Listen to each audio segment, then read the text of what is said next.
ఈ యొక్క ప్రాంతంలో అంటే ఒకటి గోల్కొండ ఫోర్ట్. గోల్కొండ నవాబుల చరిత్ర తెలియదేం కాదు.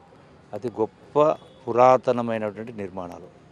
అట్లాగే 7 టోమ్స్, అట్లాగే 7 టోమ్స్ ఉన్నది, 7 కట్టడాలు కూడా కుతుబ్ షాహీ టోమ్స్.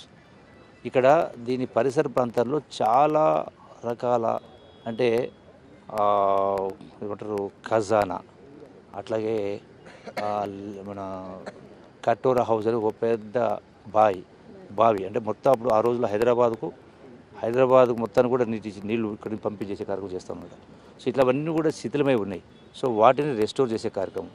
అట్లాగే ఈ యొక్క ఖజానా హౌస్, ఇందులో కూడా మ్యూజియం, ఒకప్పుడు ట్రెజరీ, తర్వాత మ్యూజియం కన్వర్ట్ అయింది.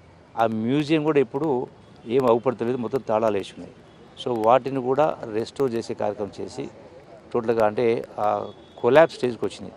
సో వాటిని రెస్టోర్ చేసి మళ్ళీ దీన్ని పునరుద్ధరించే కార్యక్రమం చేసి ఇందులో దీంతో పాటుగా ఇక్కడ ఎక్కడైతే మన ఓల్డ్ సిటీలో లార్డ్ బజార్ అంటామో అట్లాగా ఇక్కడ కూడా విపరీతమైన ప్లేస్ ఉంది. ఇక్కడ కూడా కొన్ని షాప్స్ కన్స్ట్రక్ట్ చేసి ఇక్కడ ఈ పరిసర ప్రాంతాల్లో ఉన్నటువంటి ప్రజలకు ప్లస్ గోల్కొండ చూడడానికి వచ్చేటువంటి టూరిస్టులకు ఈ యొక్క టెక్స్టైల్ అంటే ఖాదీకి సంబంధించినటువంటి ఖాదీ సెంటర్స్, హ్యాండ్లూమ్స్, దాంతోపాటుగా హ్యాండీక్రాఫ్ట్స్, నిర్మల్ హ్యాండీక్రాఫ్ట్స్ ఉన్నాయి.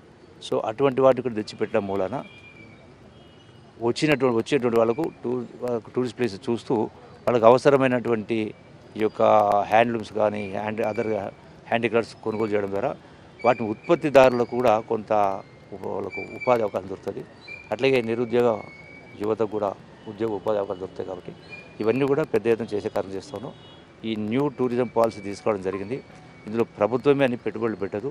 సో ప్రైవేట్ కూడా భాగస్వామ్యం చేసి పీపీపీ, పబ్లిక్ ప్రైవేట్ పార్ట్నర్షిప్ ద్వారా పెద్ద ఎత్తున ఇవన్నీ కూడా ముందుకు తీసుకెళ్లే కార్యక్రమం చేస్తా ఉన్నాం. సార్, ఆల్రెడీ తెలంగాణ టూరిజంలో ఒక రెవల్యూషన్ వచ్చింది సార్. ఇప్పటికే చాలా అంటే అసలు శిథిలమైనవి కూడా చాలా డెవలప్ చేశారు.